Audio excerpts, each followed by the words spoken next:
Selamat malam, selamat datang di acara Cerita Pekan Nusantara Junior School Sekolah Dian Harapan Lipo Village. Perkenalkan, saya Miss Katrin. Saya adalah pustakawan Sekolah Dian Harapan Lipo Village.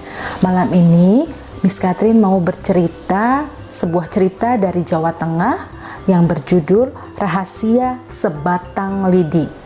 Ini adalah cerita legenda adanya rawa pening. Anak-anak sudah siap mendengarkan? Yuk kita dengarkan ceritanya ya. Rahasia Sebatang Lidi. Pada zaman dahulu, di Jawa Tengah ada sebuah desa yang terletak di tepi sebuah hutan yang lebat. Penduduknya hidup dari bercocok tanam. Pada masa itu, mereka masih menyembah arwah leluhur. Suatu ketika, desa itu dilanda musim kemarau yang sangat panjang. Penduduknya tidak lagi bisa mengolah sawah dan ladang mereka. Tanah retak-retak, bahkan menganga lebar karena lama tidak tersiram hujan. Sumber air satu-satunya adalah pancuran di dalam hutan. Itu pun airnya tidak bisa mengalir deras. Bahaya kelaparan mengancam penduduk. Anak-anak kecil dan bayi sakit-sakitan, dan beberapa meninggal karena kelaparan. Keadaan ini membuat prihatin seluruh warga desa. Mereka yakin kemarau panjang ini adalah kutukan dari roh leluhur mereka. Jika ingin bencana ini berakhir, kita harus menyelenggarakan upacara pemujaan, kata kepala desa. Pada hari pertama pergantian tahun ini, mari kita berkumpul di lapangan. Saya minta setiap keluarga mempersiapkan upacara ini. Iya, tapi musim paceklik begini, dari mana kita memperoleh beras untuk membuat tumpeng untuk upacara? Lagi pula, harga daging sekarang kan mahal. Pada upacara pemujaan selalu membutuhkan banyak daging, kata seorang penduduk. Kalau kita berusaha, pasti akan ada jalan untuk mendapatkan semua perlengkapan upacara, jawab kepala desa.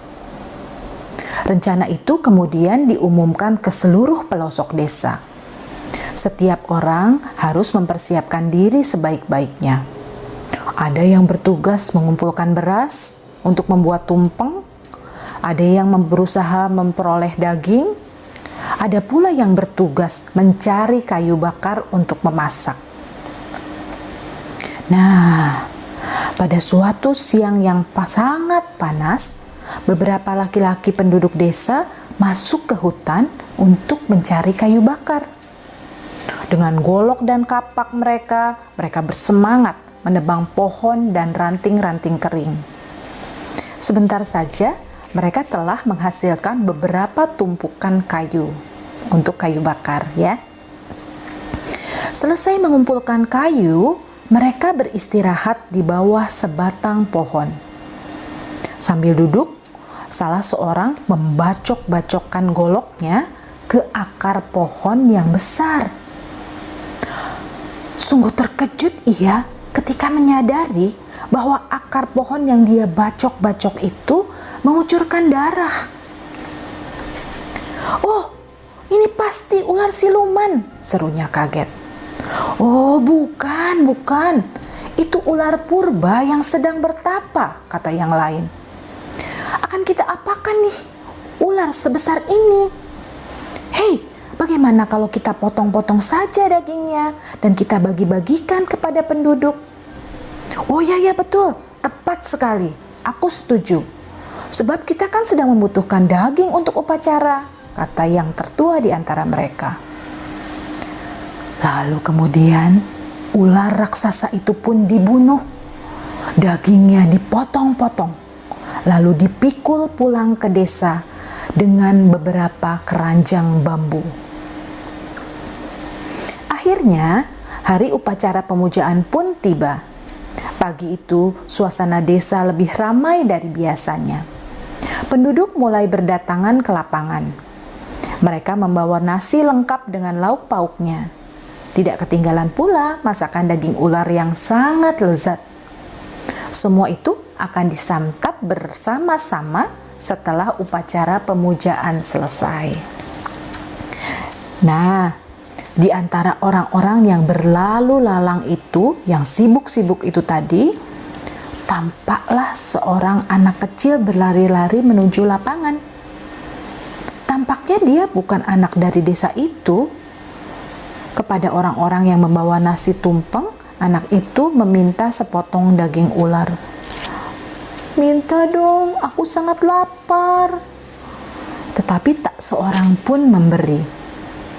Anak kecil itu bahkan diusir dan dilempari batu. "Hai setan kecil!" hardik seorang warga desa yang bertubuh tinggi besar. "Apa kamu tidak tahu? Ini tempat suci. Kenapa kamu memaksa-maksa kami untuk memberi daging? Pergi! Kalau tidak, semua orang akan melemparimu dengan batu sampai kamu mati," katanya. Beberapa anak dan orang dewasa kemudian melempari anak itu dengan batu dan kerikil. Tetapi anak itu tidak marah, meskipun kepalanya benjol-benjol dan dahinya mengucurkan darah. Semakin lama semakin banyak orang yang mendatangi lapangan upacara, namun tak seorang pun merasa kasihan pada anak kecil yang lapar itu. Karena tak seorang pun memberinya daging, anak itu pun akhirnya pergi. Ia berjalan ke arah selatan melalui jalan setapak. Akhirnya ia tiba di sebuah rumah yang sepi di pinggiran desa. Di depan rumah tampaklah seorang nenek tua sedang mengangkut kayu bakar dan ditumpuk di pojok rumah. Melihat nenek yang terbungkuk-bungkuk bekerja itu, anak kecil itu memegang tangan si nenek. Neneknya terkejut. "Nek, biar saja saya membantu nenek mengangkut kayu-kayu ini ya, Nek. Biar saya tolong," kata anaknya. Nenek itu tersenyum sambil memandangi anak kecil yang hampir sekujur tubuhnya penuh luka. Tadi dilempari batu ya, dia dilempari batu. Tak lama kemudian, anak itu pun selesai dengan pekerjaannya. Ia segera duduk di samping nenek itu di balai-balai di luar rumah. "Cah bagus," kata neneknya. "Kenapa tubuhmu penuh dengan luka?" tanya si nenek. "Oh, saya tadi itu ke lapangan, Nek. Saya minta sepotong daging ular, tapi tak seorang pun mau memberi. Mereka malah melempariku dengan batu," kata anak itu sambil mengusap peluhnya yang bercampur darah. Ya. "Aduh, darah di dahimu itu masih terus mengalir. Ayo kita masuk, biar ku bersihkan dan ku kompres dengan air hangat," kata si nenek. Orang tua itu kemudian membimbing anak ini masuk ke dalam rumah. Si nenek segera menjerang air, masak air ya, menjerang air. Anak itu meringis ketika luka-lukanya dikompres dengan air hangat. Perih ya anak-anak ya, rupanya dikompres. Nenek itu pun kemudian membuat ramuan obat dari pucuk-pucuk daun petai Cina. Lalu mengoleskannya ke luka-luka anak itu agar darahnya berhenti mengalir. Kalau hanya ingin makan daging ular, mengapa harus begini? Kemarin saya menolak ketika mau dibeli daging ular, kata nenek. Saya sudah tua lah, tidak perlu banyak makan daging, tidak baik, kata neneknya ya, seperti bicara pada dirinya sendiri. Oh iya nak, apakah kamu sudah makan? Kata si nenek. Anak itu menggeleng. Belum nek. Nenek itu pun lalu ke dapur mengambil nasi. Ketika disodorkannya di atas meja, anak itu segera melahapnya dengan cepat. Lapar sekali dia ya.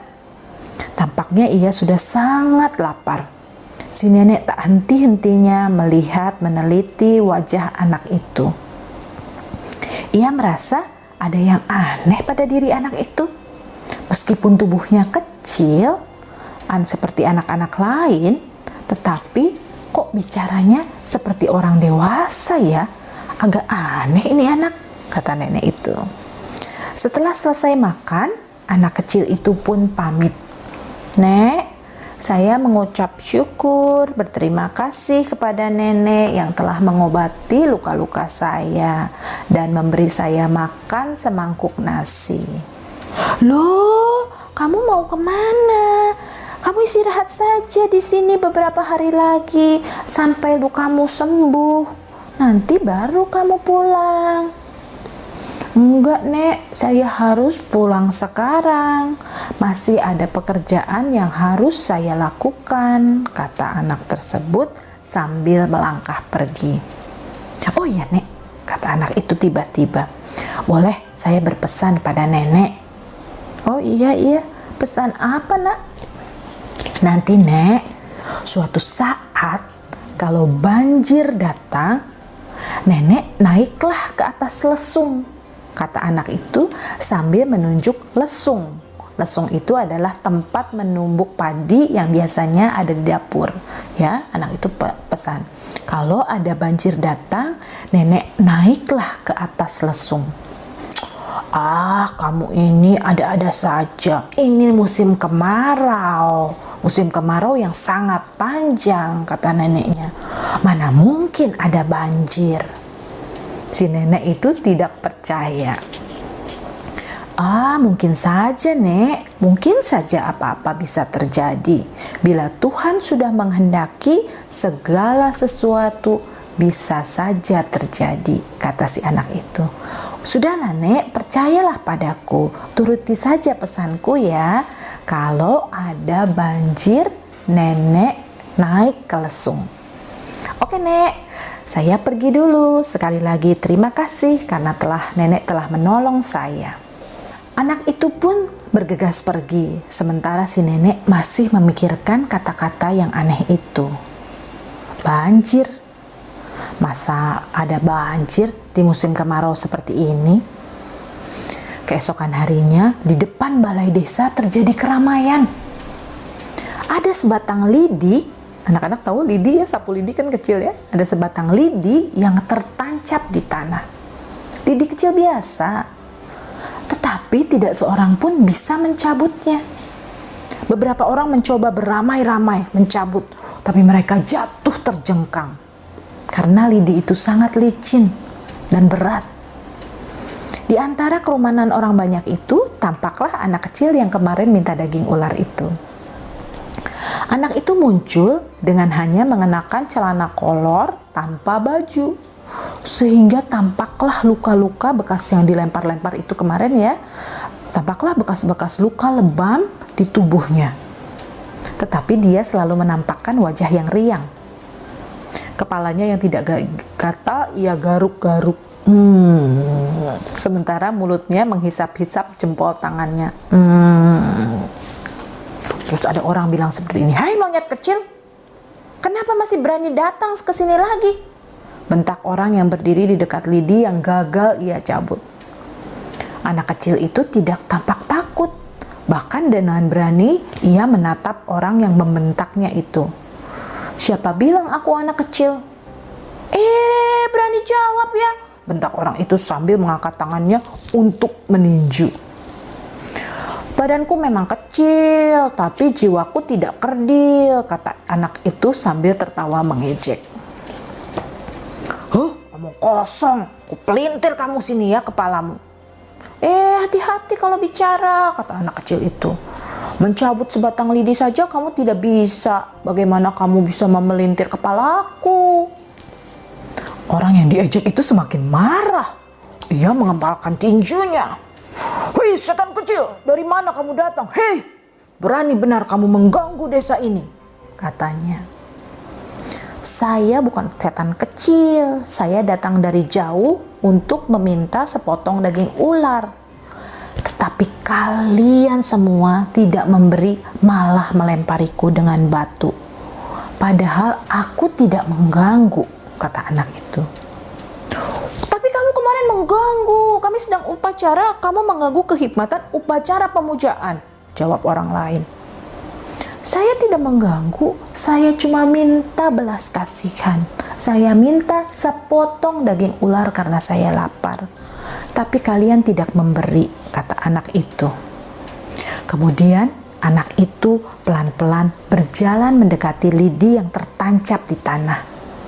Lalu ia menatap wajah orang-orang yang mengerumuninya satu persatu.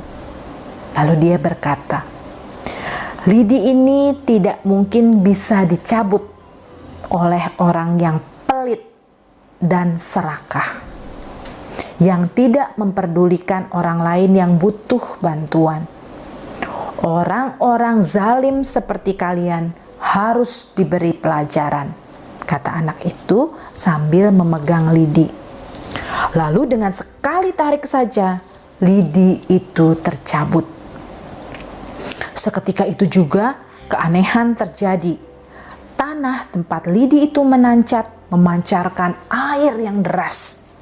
Begitu derasnya sehingga dalam waktu singkat halaman balai desa sudah tergenang air. Orang-orang kaget, bingung, dan panik. Air masih terus mengalir, memancar, membludak, menyebabkan banjir. Orang-orang berlarian tunggang langgang menyelamatkan diri. Sementara si anak kecil itu tidak tahu lagi sekarang ada di mana. Dia pergi nggak kelihatan. Orang-orang yang kemarin melempari anak kecil itu terbawa arus air. Mereka mati tenggelam. Desa itu kemudian menyerupai telaga. Tak ada lagi bangunan maupun pepohonan yang tampak di sana. Semua terendam air. Namun di atas hamparan air yang luas menggenang itu, tampaklah seorang nenek tua dengan perahu lesungnya bergoyang-goyang diterpa angin. Bau kematian tercium di mana-mana. Burung gagak terbang berkoak-koak di atas, siap untuk berpesta. Demikianlah, hingga kini daerah itu masih tergenang air, persis seperti telaga atau rawa yang luas. Orang-orang sekarang menyebutnya Rawa Pening. Rawa Pening termasuk wilayah Ambarawa sebelah selatan kota Semarang. Ya, jadi Rawa Pening adanya di daerah Ambarawa. Konon, menurut kisah, anak misterius kecil yang minta daging tadi itu ya, adalah penjelmaan Naga Baru Klinting. Dan Naga Baru Klinting adalah seorang pangeran dari tanah Jawa yang terkena kutukan menjadi ular naga. Ia bisa berwujud manusia kembali bila berhasil menyelesaikan tapanya. Itu tadi yang ular tadi ya, ular yang tadi dibunuh itu. Tetapi belum selesai tapanya selesai, warga desa telah membunuhnya. Jadi itu tadi cerita dari Jawa Tengah, rahasia sepotong lidi, legenda Rawa Pening. Anak-anak, seperti Miss Katin sudah selalu bilang, cerita rakyat itu memang fiction, ya, itu bukan cerita yang sebenarnya, tetapi itu dibuat untuk mengajarkan sesuatu, untuk mendidik, ada moral of the story-nya. Nah, di dalam cerita ini ingin diceritakan atau ingin dikatakan bahwa kita sebagai manusia harus saling tolong menolong dan murah hati. Ada orang yang membutuhkan, ditolong. Lihat nenek itu selamat ya ketika menolong si anak kecil ini. Jadi yang harus kita ingat bersama-sama, mari kita selalu ingat melihat kondisi sekitar kita. Apakah ada orang yang perlu pertolongan kita? Apalagi kalau cuma lapar ya anak-anak ya, kita bisa membagi makanan yang kita punya. Kita kan punya banyak ya di rumah. Nah, kita harus menjadi orang yang murah hati.